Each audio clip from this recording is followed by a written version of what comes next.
Et yo les amis, c'est Baikill. Aujourd'hui, on se retrouve pour la finale, la grosse finale de ma collection de Stephen King concernant les BD. Alors aujourd'hui, ce sera la présentation des 12 BD du Fléau. La vidéo sera présente également sur la chaîne de Baikillia. Bon, pour ceux qui veulent s'abonner à la chaîne Baikillia, c'est ma chaîne secondaire.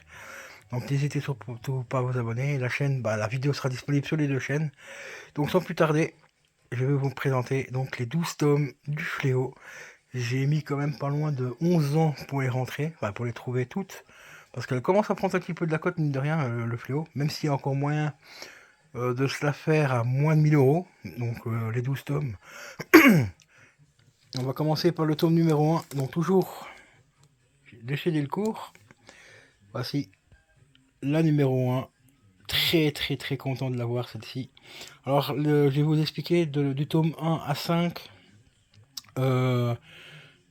Vous pouvez les trouver entre 15 et 35 voire 40 euros, jusqu'à peu près au tome 5. C'est à partir du tome 6 que ça commence à coter un petit peu. Donc voici la première. Alors le Fléau, pour ceux qui ne savent pas, ça a été en 2019 quand il a eu le Monsieur Coco qui a débarqué. Et beaucoup de gens ont fait référence à cette BD, au film aussi, au roman, parce que c'est un roman également. Car ça parle d'un virus qui désingue tout simplement quasiment la totalité de la planète. Donc 7 milliards d'êtres humains. Et beaucoup de gens ont fait des références par rapport à la BD, enfin la BD, au film, enfin la série, parce qu'il y a une série également, un film, et le roman. Comme quoi Stephen King était un visionnaire, comme quoi il avait déjà prédit qu'un virus extrêmement virulent allait débarquer sur Terre et désinguer une grosse partie de l'humanité. Et en 2019, on a eu le Covid. Donc, hop, ça a fait référence à ça. Mais c'est vrai que oui, il a des ressemblances. Et après, c'est le Fléau, il faut pas oublier que c'est aussi une histoire très religieuse et très. Comment dire, un peu de science-fiction. Voilà, donc le Covid, on en reparlera. Hein. Donc ici le tome 1 de chez Delcourt. Comme vous le voyez, elles sont toutes en pochette de protection. Pochette que j'achète sur eBay. Hein, si vous voulez un jour la référence, je vous donnerai le lien pour si vous voulez les trouver. Elles sont vraiment cool parce qu'on peut mettre vraiment des très grosses BD dedans. Elles sont relativement grandes et tout, donc elles sont vraiment super top.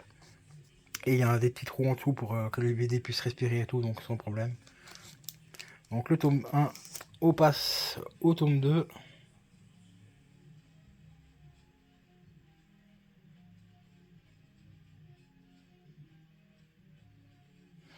Moi, ça sera une présentation assez rapide, hein, les gars, parce que je vais pas m'amuser à sortir toutes les BD des pochettes et tout pour vous montrer un petit peu les dessins et tout. Donc le tome 2, ici, comme je vous l'ai dit, elle tourne autour de 35-40 euros à peu près toutes. Alors celle-ci, elle provient d'une bibliothèque. C'est pour ça qu'on a l'étiquette ici en dessous. L'étiquette, je l'ai laissée parce que j'ai trop peur de l'enlever et d'abîmer la BD. Donc les étiquettes, je les laisse. Je sais qu'il y en a certains qui n'aiment pas trop, mais bon. Tome 2. Le tome 3.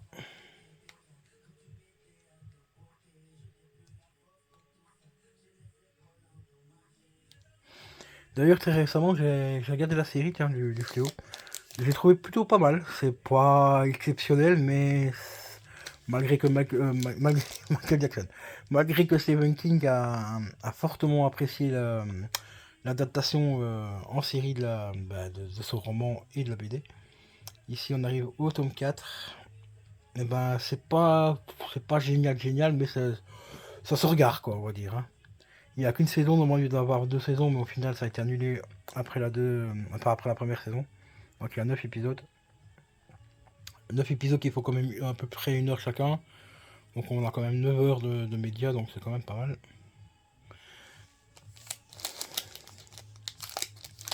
Ici on arrive au tome 5.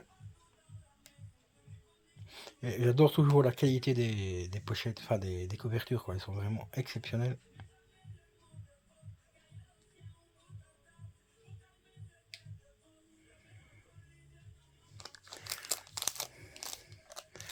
Et on arrive au tome 6. ici on découvre un personnage très important. D'ailleurs dans la série, c'est Whoopi Goldberg qui fait le rôle. Donc c'est Abigail. Voilà, je vous donne juste le nom, mais je vous ai... Mère Abigail, voilà, juste en complété de la BD.